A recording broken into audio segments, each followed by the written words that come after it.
सद्गुरुधनी से देवचंद।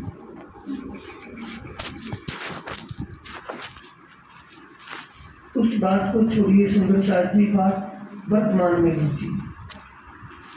वाणी में अनेक प्रकार से लिखा हुआ है कि परमात्मा की प्राप्ति कैसे हो सकती है। मानव का तन प्राप्त किया है, मानव का तन पाने के बाद ब्रह्म ज्ञान, ये अलौकिक दिव्य जागृत ज्ञान मिला है। ये पाने के बाद अगर हम ना कर पाए तो कहे उसके लिए कहा कि बदनसीबे रह जाएंगे, अभागे। धन्य दई दिलासा मुझको। वाणी से आपको इन बातों का एहसास हो रहा है, परमात्मा के विषय की बातें सुनने को समझने को मिल रही हैं अनेकों प्रमाणों से।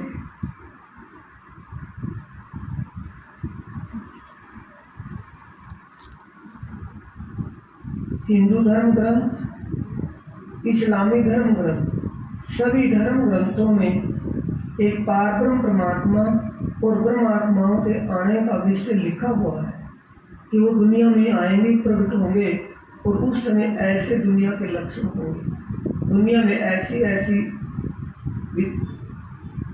घटनाएं घटेंगी, ऐसा समय होगा।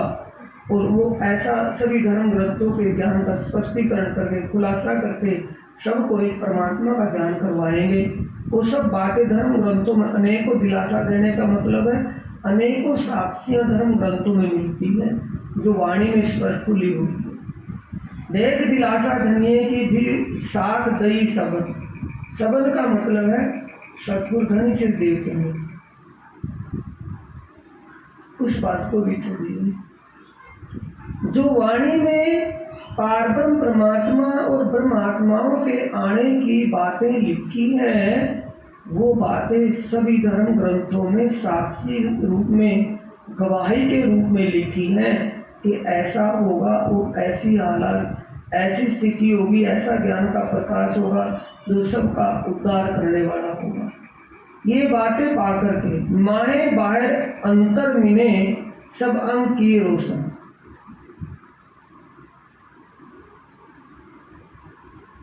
जब तक वाणी समझ में नहीं आएगी सुंदर साथ जी, तब तक आत्मा जागृत नहीं हो पाएगी, तब तक आत्मा के धाम दिल में इस ज्ञान का प्रकाश नहीं हो पाएगा। तब जब तक आत्मा के धाम दिल में ज्ञान का प्रकाश नहीं होगा तब तक आत्मा जागृत नहीं होगी। इसलिए विशेष क्या है, इस वाणी का संग न जानना। तो पूछ मन चित बुद्ध को और गुण अंग इंद्री पख, देख तत्व सब शास्त्रों का फेर कर नीचे लग। प्राणनाथ जी कह रहे हैं कि अपनी अंतर आत्मा से इस बात पर विचार कर कि ज्ञान वही तत्व ज्ञान मिला है या कोई और ज्ञान है। आत्मा और परमात्मा का मूल संबंध है। आत्मा परमात्मा का अभिन्न अंग है।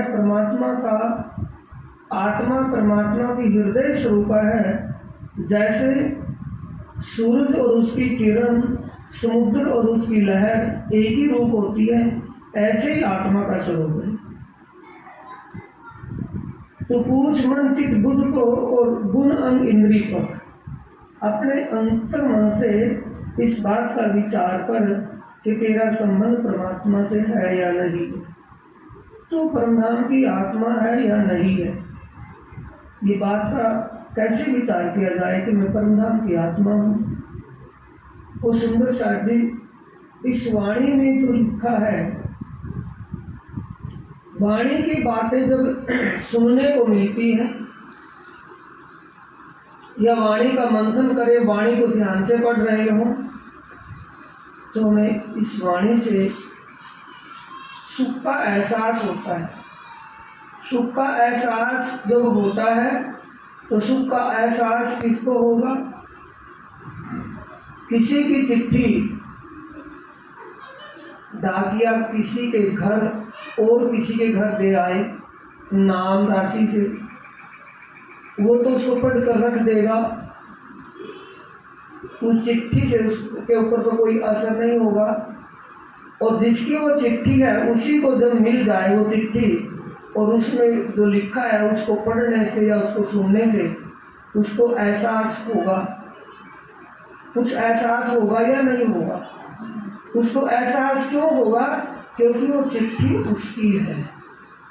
ये वाणी पढ़ने से, वाणी को सुनने समझने से अगर हमारे अंतर मन में कुछ एहसास होता है, हमें सुख सा मिलता है, सुख का एहसास होता है, तो वाणी से हमारा कौन सा संबंध है? तन का संबंध है कि आत्म संबंध है? आत्म संबंध है, उसे कहते हैं मूल संबंध। मूल संबंध हमारा किससे है? वाणी से। और वाणी किसकी है? वाणी मेरे पीऊ की न्यारी जो संसार, ये प्रीतम की वाणी है। तो किससे संबंध है हमारा? प्रीतम से है या किसी और से? आत्मा के सच्चे मालिक पारब्रह्म परमात्मा से हमारा मूल संबंध है। जो क्योंकि उनकी वाणी से हमें अंदर कुछ मिलता है, अंदर कुछ सुख का एहसास होता है, अच्छा लगता है। तू बल कर कछु अपना चल रहा तामसी सो।